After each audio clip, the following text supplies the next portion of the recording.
स्वागत है बच्चों का आपके अपने यूट्यूब चैनल पर। और हम जैसा कि आज पढ़ने वाले हैं क्लास 10 का फिजिक्स। क्लास 10 का जो फिजिक्स है उसमें आपको सिर्फ प्रकाश के बारे में पढ़ना है और विद्युत के बारे में पढ़ना है। इन दोनों के बारे में आपको पढ़ना है 10 में। तो थोड़ा सा विद्युत चुंबकीय प्रेरण के बारे में भी है एक चैप्टर, तो थोड़ा सा देखेंगे और ज़्यादा थोड़ा कठिन नहीं, बहुत इजीली समझ में आएगा। और ये जो आप लोग पढ़ने वाले हो 10 का जो पढ़ने वाले हो साइंस, उसमें आप लोगों को जो 8 का होता है, 8 का जो पढ़ के आए होंगे वही सब चीज़ें मिलती हैं आप लोगों को, थोड़ा सा बढ़ा के मिलता है, कुछ बहुत बड़ी बात नहीं। जैसे कि अगर इस आज चैप्टर की हम लोग मतलब नींव रखें तो आपका चैप्टर का नाम है यही कि प्रकाश। आज हम थोड़ा सा टॉपिक खाली प्रकाश के बारे में समझने का प्रयास करेंगे और सारे बच्चे कॉपी कलम लेके बैठ जाएं और जो भी बात मैं बोलूँ उसको नोट करते रहें साथ में ही। तो आज हम पढ़ने वाले हैं प्रकाश के बारे में, और प्रकाश को हम लोग कहते हैं लाइट, LIGHT, लाइट कहते हैं। तो देखो ये प्रकाश भले ही छोटा सा शब्द है लेकिन इसके मायने बहुत बड़े बड़े हैं। जैसे आप सपोज करिए इस चीज को कि दिन के समय में आपको पेड़ पौधे जीव जंतु सब आपको दिखाई देते हैं, लेकिन जब अंधेरा हो जाता है, बोले तो रात हो जाती है, तो आपको वे वस्तुएं दिखाई नहीं देती हैं। तो अगर आपको उन वस्तुओं को देखना है तो आपको टार्च का प्रयोग करना पड़ता है, या इसके अलावा बल्ब का प्रयोग करना पड़ता है, मोमबत्ती का प्रयोग करना पड़ता है। तो कहीं ना कहीं आपको वस्तुओं को देखने में जो होता है प्रकाश सहायक होता है। प्रकाश के बिना आप वस्तुओं को देख नहीं पाते हो। तो यहाँ से एक डिफिनेशन है आपको समझ में आती है कि प्रकाश जो होती है क्या। तो पहली बात तो प्रकाश एक प्रकार की ऊर्जा होती है। क्या होती है? ऊर्जा होती है। प्रकाश एक प्रकार की क्या होती है बच्चों? ऊर्जा होती है। जैसे कि ध्वनि ऊर्जा का काम क्या होता है? सुनाई देने का काम होता है। ध्वनि ऊर्जा जो होती है उससे हम लोग सुनते हैं वस्तुओं को, और प्रकाश ऊर्जा जो होती है उससे हमें वस्तुएं क्या होती हैं? दिखाई देती हैं। तो प्यारे बच्चों एक बात आप समझ जाओ कि ऊर्जा किसे कहते हैं। तो ऊर्जा जो होती है कार्य करने की क्षमता को ही ऊर्जा कहते हैं। कार्य करने की क्षमता को ही ऊर्जा कहते हैं। और जितनी भी ऊर्जाएं आपकी होती है ना, जितनी भी ऊर्जाएं हो आपकी, जैसे आपकी हो जाए यांत्रिक ऊर्जा, स्थितिज ऊर्जा, गतिज ऊर्जा, ये सब जो ऊर्जाएं होती है सबकी सब अदिश राशियां होती हैं। सबकी सब अदिश राशियां होती हैं। और जब सबकी सब अदिश राशियां होती हैं तो अब यहाँ पे एक बात आती है ऊर्जा। तो ऊर्जा जो होती है वो क्या होती है? कार्य करने की क्षमता को हम लोग ऊर्जा कहते हैं। और प्रकाश भी क्या एक प्रकार की ऊर्जा ही है। अब हम लोग आगे बढ़ते हैं। ठीक, अब आगे बढ़ने हम लोग क्या करेंगे? हम लोग ये जानने का प्रयास करेंगे कि प्रकाश ऊर्जा काम क्या करते हैं। तो प्रकाश एक प्रकार की ऊर्जा होती है जिससे हमें वस्तुएं दिखाई देती हैं। प्रकाश का जो डिफिनेशन है, प्रकाश का डिफिनेशन सिर्फ यही कहता है कि प्रकाश एक प्रकार की ऊर्जा होती है, या प्रकाश वह ऊर्जा होती है जिससे हमें वस्तुएं दिखाई देती हैं, जिससे हमें वस्तुएं दिखाई देती हैं। अब एक बात ये समझ लो कि प्रकाश जो होता है, जहां से प्रकाश उत्सर्जित होता है उसे हम प्रकाश स्रोत कहते हैं। प्रकाश स्रोत कहते हैं। प्रकाश स्रोत का मतलब कि जहां से प्रकाश निकल रहा है उसे हम प्रकाश स्रोत कहते हैं। और जब वो प्रकाश स्रोत निकल के किसी भी ऑब्जेक्ट पर पड़ता है, किसी भी वस्तु पर पड़ता है, तो वह वस्तु हमें दिखाई देती है। सिंपल की बात अगर हम बताएं, सिंपल सी बात अगर आप इसको समझो, तो मान लेते हैं यहाँ पे हमारी आंख है। मान लेते हैं हमारी यहाँ पे क्या है? आंख है। और यहाँ पे मान लेते हैं हमारे पास क्या है? एक पेड़ है। तो क्या है कि मान लो तो वहां सन है, सन से किरणें आ रही हैं, और जब सन पे किरणें आ रही पेड़ पे पड़ रही हैं, तो पेड़ से टकरा कर जब ये हमारी आंखों पे पड़ती हैं तभी हमको ये वस्तुएं क्या होती हैं? दिखाई देती हैं। समझ रहे ना इस बात को? कहने का मतलब कि जब तक कोई भी प्रकाश किसी वस्तु से टकरा कर हमारी आंखों पे ना पड़े वो वस्तु हमें दिखाई नहीं देती। जैसे इतने समय मान लो आप पढ़ रहे हो तो आप मोबाइल फोन में देख रहे हो, तो आप मोबाइल फोन में देख रहे हो तो मोबाइल से जो आने वाली प्रकाश किरणें हैं वो आपकी आंखों पे डिग जा रही हैं, और आपकी आंखों पे जब जा रही हैं तो आपको दिखाई दे रहा है। इसके अलावा क्या आपके आगे पीछे दाएं बाएं ऊपर नीचे वस्तुएं नहीं है? वस्तुएं हैं, लेकिन वो जब आ रही ऊपर से जो किरणें आ रही है वो नीचे जा रही है, क्योंकि प्रकाश किरणें सदैव सीधी रेखा में चलती हैं। तो इधर की रेखा ऐसे निकल रही है, इधर की ऐसे निकल रही है, ऊपर वाली ऐसे आ रही, नीचे की ऐसी आ रही, तो सामने जो आ रही तो ही तो आ रही आंख में, इसलिए आप मोबाइल फोन में अच्छे से देख रहे हो। अगर अभी आप ऊपर देखने लगो तो ऊपर से किरणें जो आ रही हैं आपको अपना जो भी है छत या जिस जगह बैठे हो वो आपको दिखाई देगा। नीचे आप देखने का मन करेगा, आप नीचे करोगे तो नीचे दिखाई देगा, मोबाइल वाला गायब हो जाएगा। तो कहने का मतलब ये है कि आपको कोई वस्तु तभी दिखाई देती है जब वो किसी ऑब्जेक्ट से टकरा कर आपकी आंखों पर आए। ठीक है ना? इतनी बात क्लियर है कि प्रकाश एक प्रकार की ऊर्जा होती है जिससे हमें वस्तुएं दिखाई देती हैं, और उसके लिए सबसे बड़ी कंडीशन ये होती है कि वो टकरा के आपकी आंखों पर आए। चलो यहां तक आगे बढ़ते हैं। अब देखो ये चीज समझ में आपको आ गई होगी। इसके बाद अब हम जानने का प्रयास करेंगे कि प्रदीप्त वस्तुएं और अप्रदीप्त वस्तुएं कौन कौन सी होती हैं। कौन सी भैया? एक लिखा जाएगा प्रदीप्त वस्तुएं, प्रदीप्त वस्तुएं, और एक लिखेंगे हम लोग अप्रदीप्त वस्तुएं, अप्रदीप्त वस्तुएं। हम जानने का प्रयास कर रहे हैं प्रदीप्त वस्तुएं और अप्रदीप्त वस्तुएं। तो दोनों में सिंपल सा डिफिनेशन है, कोई ज्यादा कठिन डिफिनेशन नहीं इन दोनों में। डिफिनेशन क्या है प्रदीप्त वस्तुओं में? कि वह वस्तुएं जो स्वयं प्रकाश का उत्सर्जन करती हैं, वह वस्तुएं जो स्वयं प्रकाश का उत्सर्जन करती हैं उसे हम प्रदीप्त वस्तुएं कहते हैं, प्रदीप्त वस्तुएं कहते हैं। जैसे अगर आप लोग विद्युत बल्ब ले लो तो विद्युत बल्ब स्वतः प्रकाश उत्सर्जित करता है। आप मोमबत्ती ले लिए, स्वतः प्रकाश उत्सर्जित करता है। इसके अलावा आप लोगों ने ले लिया, मतलब सूर्य को देख लें तो सूर्य भी स्वतः प्रकाश उत्सर्जित कर रहा है। तो वह वस्तुएं जो स्वयं प्रकाश उत्सर्जित करती हैं उसे हम प्रदीप्त वस्तुएं कहते हैं। और अप्रदीप्त वस्तुएं वह होती हैं जो स्वयं प्रकाश का उत्सर्जन नहीं करती हैं। अप्रदीप्त वस्तुएं वह होती हैं जो स्वयं प्रकाश का उत्सर्जन नहीं करती हैं, उसे हम अप्रदीप्त वस्तुएं कहते हैं। बल्कि अप्रदीप्त वस्तुएं जब प्रदीप्त वस्तुओं द्वारा प्रकाश को उत्सर्जित करता है तब वो दिखाई देती हैं। जैसे आप की कुर्सी जो हो गई, कुर्सी, मेज, पुस्तक, ये सब क्या है? ये सब आपके होते हैं अप्रदीप्त वस्तुएं।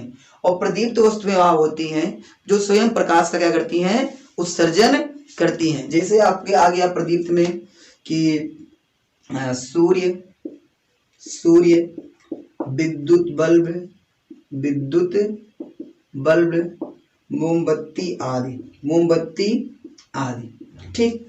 एक प्रश्न बहुत पूछा जाता है कि चंद्रमा जो है, चंद्रमा को हम लोग मून कहते हैं, चंद्रमा जो है मून, चंद्रमा एक कौन सी वस्तु है? प्रदीप्त की अप्रदीप्त वस्तु है।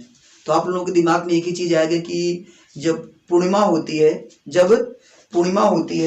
तो पूर्णिमा के दिन चंद्रमा बहुत ही चमकीला होता, बड़ा होता और उसका प्रकाश चारों तरफ फैल जाता है और आपको रात में भी पूरा उजाला ही नजर आता है। लेकिन आप थोड़ा सा बात करो, चंद्रमा में स्वयं का प्रकाश नहीं होता है, चंद्रमा में स्वयं का प्रकाश नहीं होता है, बल्कि वह सूर्य से प्रकाश से को रिफ्लेक्ट करके चमकती है। ठीक उसी प्रकार जैसे आप देखोगे आपके पास दर्पण हो, शीशा मतलब जिसको कहते हो, इसमें आप लोग आईना कहते हो, तो उस आईने को अगर आप क्या करो कि धूप में रख दो तो धूप से उसको रिफ्लेक्ट करके आप छाया में लेके आओ, तो छाया में उसका मतलब एक कह सकते हैं कि एक रिफ्लेक्ट करता है तो वहां पे उजाला हो जाता है। तो अगर आप उजाला आपकी आंख पे आएगा तो आपको लगता है कि वहां पे जो आईना हो चमक रहा है, लेकिन आईने में से प्रकाश नहीं आ रहा बल्कि वो उसको रिफ्लेक्ट कर रहा है। ठीक उसी प्रकार से क्या करता है कि मान लेते हैं आपके पास सन यहाँ पे है, ठीक, सन क्या करता है और यहाँ मून यहाँ पे अर्थ है, तो यहाँ पे क्या करता है सूर्य से आने वाले प्रकाश को रिफ्लेक्ट करके पृथ्वी भेजता है और इसलिए हमको चंद्रमा जो है चमकीला नजर आता है, लेकिन वास्तव में चंद्रमा में स्वयं का कोई प्रकाश है नहीं। तो अर्थात चंद्रमा क्या माना जाएगा? अप्रदीप्त वस्तु माना जाएगा, क्योंकि उसमें स्वयं का प्रकाश नहीं है। ठीक है ना? तो आपको आशा करते हैं प्रदीप्त वस्तुएं और अप्रदीप्त वस्तुएं समझ में आ गई होंगी। प्रदीप्त वस्तुएं वह होती हैं जिनमें स्वयं का प्रकाश होता है और अप्रदीप्त वस्तुएं वहां होती हैं जो जिसमें स्वयं का प्रकाश नहीं होता है, बल्कि प्रदीप्त वस्तुओं से निकलने वाले प्रकाश से दिखाई देती है। तो जैसे प्रदीप्त वस्तुओं में क्या होता है, सूर्य, विद्युत बल्ब, मोमबत्ती आदि। अप्रदीप्त वस्तुओं में कुर्सी, मेज, पुस्तक आदि। ठीक है ना। तो चलते हैं आगे, इसको बढ़ते हैं, आगे क्या है इसको देखते हैं हम लोग। अब हम लोग क्या देखेंगे, प्रकाश की क्वालिटी देखेंगे, प्रकाश के गुण देखेंगे कि प्रकाश के गुण कौन कौन से होते हैं। प्रकाश के गुण कौन कौन से होते हैं। नीचे डिस्क्रिप्शन में आप लोगों को इसका मतलब जो नोट्स है वो मिल जाएगा आप लोगों को, कोई दिक्कत नहीं। अगर आप नोट भी नहीं कर रहे हो तो आपको नीचे डिस्क्रिप्शन में आपको नोट मिल जाएगा, आप वहां पे जाके चेक कर लीजिएगा, वहां पे आपको नोट्स मिल जाएगा। तो चलिए देखते हैं प्रकाश के गुण। प्रकाश के गुण, तो प्रकाश के कौन कौन से गुण होते हैं इसको हम लोग देख लेते हैं। प्रकाश के गुण, property of light, properties of light, प्रकाश के गुण देखते हैं। तो पहला गुण इसका बहुत ही आसान होता है कि प्रकाश का उपयोग हम लोग वस्तुओं को देखने में करते हैं। पहला इसका गुण ही होता है कि प्रकाश का उपयोग हम लोग कहाँ करते हैं, वस्तुओं को देखने में करते हैं। वस्तु क्या करते हैं, देखने में करते हैं। प्रकाश का जो गुण होता है वस्तुओं को वो दिखाने का प्रयास करता है, तो वस्तुओं को देखने में हम क्या करते हैं, प्रकाश की मदद लेते हैं। फिर नंबर 2 होता है कि प्रकाश जो होता है, प्रकाश सीधी रेखा में चलता है। किस रेखा में चलता है, सीधी रेखा में, एकदम स्ट्रेट लाइन चलता है। तो प्रकाश जो होता है वो सीधी रेखा में चलता है। किस रेखा में चलता है भैया, सीधी रेखा में चलता है। ऐसा नहीं है कि प्रकाश ऐसे ऐसे जा रहा है, ऐसे ऐसे प्रकाश नहीं जाएगा। प्रकाश जब भी जाएगा एक स्ट्रेट लाइन बनाते हुए आगे निकल जाएगा, कुछ इस तरीके से, समझ रहे हैं ना। तो प्रकाश वस्तुओं को देखने में सहायक होता है, प्रकाश सीधी रेखा में जाता है। इसके बाद प्रकाश जो होता है, प्रकाश विद्युत चुंबकीय तरंगों के रूप में संचरित होता है। विद्युत चुंबकीय तरंगों के रूप में संचरित होता है। रुको, अभी विद्युत चुंबकीय तरंगों के बारे में बाद में आते हैं। पहले अगला लिखते हैं कि प्रकाश वस्तु देखने में सहायक है, सीधी रेखा में चलता है। जो प्रकाश की चाल होती है, चाल जो होती है इसकी स्पीड होती है 3 × 10⁸ मीटर पर सेकंड होती है। इसकी जो चाल होती है 3 × 10⁸ मीटर पर सेकंड होती है मेरे प्यारे बच्चों। और इसको सबसे पहले किसने पता लगाया था, तो उस साइंटिस्ट का नाम था रोमर। क्या नाम था, रोमर ने प्रकाश की चाल को ज्ञात किया था। तो प्रकाश की जो चाल होती है 3 × 10⁸ मीटर पर सेकंड होती है। तो शायद तीनों गुण पता चल गए होंगे। वस्तुओं को देखने में सहायक होती है, सीधी रेखा में जाती है, और इसकी जो चाल होती है 3 × 10⁸ मीटर पर सेकंड होती है। ठीक, इसके बाद और इसके 2-4 गुण देख लेते हैं। वैसे गुण तो बहुत हैं, लेकिन 4, 5, 6 छोड़ लेते हैं, इसके बाद अपना देखेंगे। तो आगे चलते हैं, इसकी तरंग दैर्ध्य के बारे में देखते हैं। तरंग दैर्ध्य, वैसे तरंग दैर्ध्य का जो नाम सुनते हो आप लोग, 2-3 चीजें जो मतलब थोड़ी सी कंफ्यूजन आप लोगों को उत्पन्न हो सकता है, उसको देखते हैं। तरंग दैर्ध्य, तरंग दैर्ध्य क्या होती है। देखो, तरंग दैर्ध्य पढ़ने से पहले आपको समझना पड़ेगा कि तरंग होती क्या है। किसी भी माध्यम में उत्पन्न हलचल को ही हम लोग कहते हैं तरंग। किसी भी माध्यम में उत्पन्न हलचल को या उत्पन्न विक्षोभ को ही कहा जाता है तरंग। और तरंग आपका चलता है नागिन डांस करते हुए, कुछ ऐसे चलता है आपका, ये आपका है तरंग, समझ रहे हैं ना। तो इस तरह आपका तरंग चलता है। अब देखो, तरंग, ये जो तरंग मैंने बनाया है आपका रियल तो अनुप्रस्थ तरंग है। कौन सी तरंग है, अनुप्रस्थ। तरंगों के कंपन के हिसाब से 2 भागों में बांटा गया है, अनुप्रस्थ और अनुदैर्ध्य बांटा गया है। तो ये जो ऊपर का हिस्सा है इसको हम बोलते हैं श्रृंग। क्या बोलते हैं, श्रृंग बोलते हैं। और नीचे का बोलते हैं गर्त। तो ये भी क्या हो जाएगा, श्रृंग हो जाएगा, और नीचे का हो जाएगा गर्त। तो जो 2 क्रमागत श्रृंग हो या 2 क्रमागत गर्त हो, उन्हीं के बीच की दूरी को ही कहा जाता है तरंग दैर्ध्य। और इसको दिखाते हैं लैम्डा से, कहा जाता है लैम्डा। क्या कहा जाता है, लैम्डा कहा जाता है। तो तरंग दैर्ध्य का मतलब ये होता है कि जब कोई भी तरंग संचरित हो तो 2 क्रमागत श्रृंगों या 2 क्रमागत गर्तों के बीच की दूरी को ही तरंग दैर्ध्य कहा जाता है। और सबसे बड़ी बात इसकी ये होती है तरंग दैर्ध्य की, कि कहें कि इसका डिफिनेशन थोड़ा सा चेंज रहता है कि एक कंपन में कण द्वारा चली गई दूरी को ही तरंग दैर्ध्य कहते हैं। और ये भी बात एकदम सही है, क्योंकि अगर एक कंपन करेगा, यहां से बंदा चलना शुरू किया तो यहां तक आया, 1/4 चला, फिर आधा, 3/4 पूरा तो चल लिया ना। तो एक कंपन में जितना वो दूरी तय करता है उसे हम कहते हैं तरंग दैर्ध्य। और तरंग दैर्ध्य को दिखाते हैं लैम्डा से तरंग दैर्ध्य को दिखाते हैं। और मेरे प्यारे बच्चों, तरंग दैर्ध्य का जो मात्रक होता है, इसका मात्रक आपका होता है मात्रक, उसे हम कहते हैं एंगस्ट्रॉम। एक के ऊपर लगा 0, इसको कहते हैं एंगस्ट्रॉम कहते हैं। और एक एंगस्ट्रॉम में 10 की पावर माइनस का 10 मीटर होता है।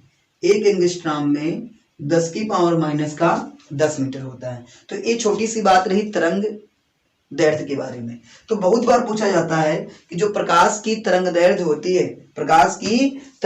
होती है वो कहां से लेके कहां तक होती है। तो प्रकाश की जो तरंग दैर्ध्य होती है 3900 एंगस्ट्रॉम से लेकर 7800 एंगस्ट्रॉम के मध्य होती है। जो प्रकाश की तरंग दैर्ध्य होती है वो 3900 एंगस्ट्रॉम से लेकर 7800 एंगस्ट्रॉम के मध्य होती है।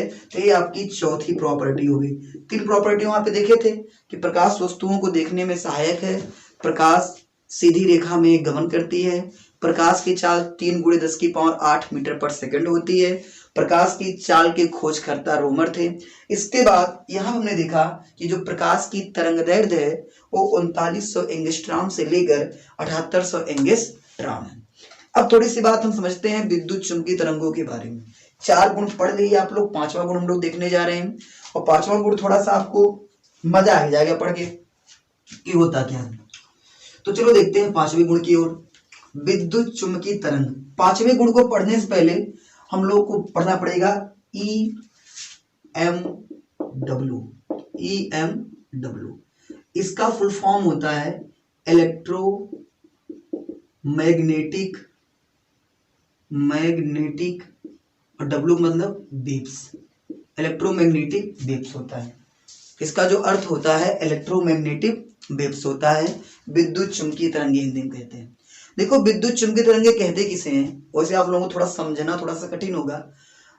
जहां भी विद्युत क्षेत्र हो और चुंबकीय क्षेत्र हो, विद्युत क्षेत्र हो और चुंबकीय क्षेत्र हो, यानी कहने का मतलब जो आपका इलेक्ट्रिक फील्ड हो और आपका जो क्या हो मैग्नेटिक फील्ड हो, ये दोनों फील्ड जब आपस में लंबवत हो जाए, जब आपस में क्या हो जाए, लंबवत हो जाए, तो उसे हम कहते हैं कि वो अपना क्या है, विद्युत चुंबकीय तरंग है। तो जहां पर विद्युत क्षेत्र और चुंबकीय क्षेत्र परस्पर लंबवत होते हैं उसे हम कहते हैं विद्युत चुंबकीय तरंग। देखो विद्युत चुंबकीय तरंग को चलने के लिए कभी भी माध्यम की आवश्यकता नहीं पड़ती है, क्योंकि जो तरंगे होती हैं, तरंगे अधिकतर चलने के लिए माध्यम की आवश्यकता होती है। लेकिन उसका एक अपवाद ये होता है कि जो विद्युत चुंबकीय तरंगे होती हैं, अब विद्युत चुंबकीय तरंगों में आपके गामा किरणें, आपका प्रकाश माने दृश्य तरंगे, एक्सरे, रेडियो तरंगे, माइक्रोवेव्स, इंफ्रारेड, सब इसमें आ जाते हैं। समझ रहे हैं ना, 7 लिस्ट होती है, मतलब 7 होते हैं, उसके बीच में भी होते हैं। तो इलेक्ट्रोमैग्नेटिक जो वेव्स होता है इसमें विद्युत क्षेत्र और चुंबकीय क्षेत्र परस्पर क्या होते हैं, लंबवत होते हैं। परस्पर क्या होते हैं, लंबवत होते हैं। अब विद्युत क्षेत्र और चुंबकीय से परस्पर लंबवत हो गए। अब बात करते हैं कि इनकी प्रकृति कैसी होती है। अनुप्रस्थ होती है। क्या होती है, अनुप्रस्थ होती है। अनुप्रस्थ का मतलब ये होता है कि जब तरंग गति करे तो उसके कण लंबवत गति करें, उसके कण क्या गति करें, लंबवत गति करें, तो उसे हम अनुप्रस्थ कहते हैं। इसे कहने का मतलब होता है अगर आप किसी पानी में, तालाब में आप कोई कंकड़ फेंक दिए तो कंकड़ फेंकने से लहर होती है ना उत्पन्न। तो थोड़ा ध्यान से देखोगे तो ए वाला जो पानी का अणु है वो रियल में तो नीचे रहा होगा, उठ के ऊपर गया है ना, 90 से कोण बना रहा है, लहर जा रही इस साइड तो कण कर रहा है ऊपर गति, तो ए आपका हो गया अनुप्रस्थ। तो EMW जो होता है अनुप्रस्थ प्रकृति का होता है। तो यहां से आपके 2-3 क्वेश्चन यहीं से बन जाते हैं कि प्रकाश विद्युत चुंबकीय तरंगों के रूप में चलता है। 5वां जो इसकी क्वालिटी होती है कि प्रकाश किसके रूप में चलता है, प्रकाश विद्युत चुंबकीय तरंगों के रूप में चलता है, और इसकी जो छठी क्वालिटी हो जाती है कि प्रकाश की प्रकृति कैसी होती है, अनुदैर्ध्य की अनुप्रस्थ, तो आप लिखोगे अनुप्रस्थ। क्या लिखेंगे? अनुप्रस्थ लिखेंगे, ठीक है ना। प्रकाश की प्रकृति कैसी होती है? अनुप्रस्थ। और ध्वनि की कैसी होती है? अनुदैर्ध्य होती है। प्रकाश की होती है कैसी? अनुप्रस्थ होती है। और आप जान जाओ कि ध्वनि की कैसी होती है? अनुदैर्ध्य होती है। अनुदैर्ध्य किसकी होती है? ध्वनि की प्रकृति कैसी होती है? अनुदैर्ध्य किसकी? ध्वनि की।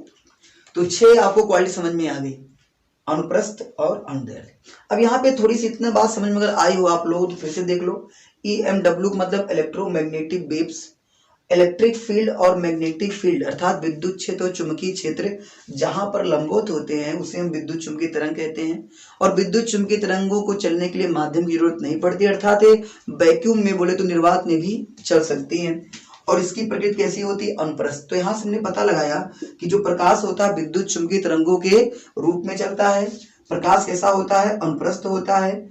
ध्वनि कैसी होती है? अनुदैर्ध्य होती है। अब आगे एक चीज समझ लेते हैं, एक चीज समझते हैं, इसके बाद हम लोग आगे पढ़ेंगे।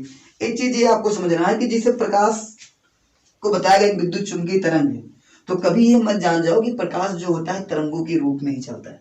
देखो इस पे प्रकाश का जो नेचर होता है, लाइट का जो नेचर होता है वो 2 तरह का होता है। कभी कभी प्रकाश आपका तरंग की तरह काम करता है और कभी कभी प्रकाश आपका कण की तरह काम करता है। कभी कभी प्रकाश आपका तरंग की तरह काम करता है और कभी कभी प्रकाश आपका कण की तरह काम करता है। तरंग के हिसाब से जब काम करता है तो इसके परावर्तन की व्याख्या, अपवर्तन की व्याख्या, व्यतिकरण की व्याख्या, परावर्तन की, अपवर्तन की, इन सब की व्याख्या की जाती है। और यहाँ पे कण प्रकृति के हिसाब से प्रकाश विद्युत प्रभाव की व्याख्या, कॉम्पटन प्रभाव की व्याख्या की जाती है। तो कोई इतना ज्यादा मतलब कठिन है नहीं। तो कह सकते हो कि प्रकाश का डुअल नेचर होता है, कभी वो तरंग की तरह काम करती है, कभी वह कण की तरह काम करती है। लेकिन एक बात आप ध्यान से समझ लेना कि ऐसा नहीं कि एक ही घटना में दोनों काम करेगा, ऐसा नहीं। जैसे आप कोई सिक्का लेते हो तो सिक्का में एक हेड होता है और एक टेल होता है। आप उछालोगे तो एक चाहे हेड आएगा चाहे टेल आएगा। अब ऐसा नहीं कि हेड टेल दोनों आ जाएगा, समझ रहे हैं बात को। तो अगर कोई भी घटना घटित होती है, चाहे परावर्तन घटित हो, चाहे अपवर्तन घटित हो, चाहे व्यतिकरण घटित हो, इन सब घटनाओं में कहीं ना कहीं एक ही कण का, एक ही तरंग काम करेगा, चाहे तरंग काम करे चाहे कण काम करे। इसी को हम लोग कहते हैं प्रकाश की दोहरी प्रकृति। यानी प्रकाश 2 तरह से कार्य करता है, तरंग की तरह से और कण की तरह से। तो आशा करते हैं आपको ये वीडियो अच्छी लगी होगी।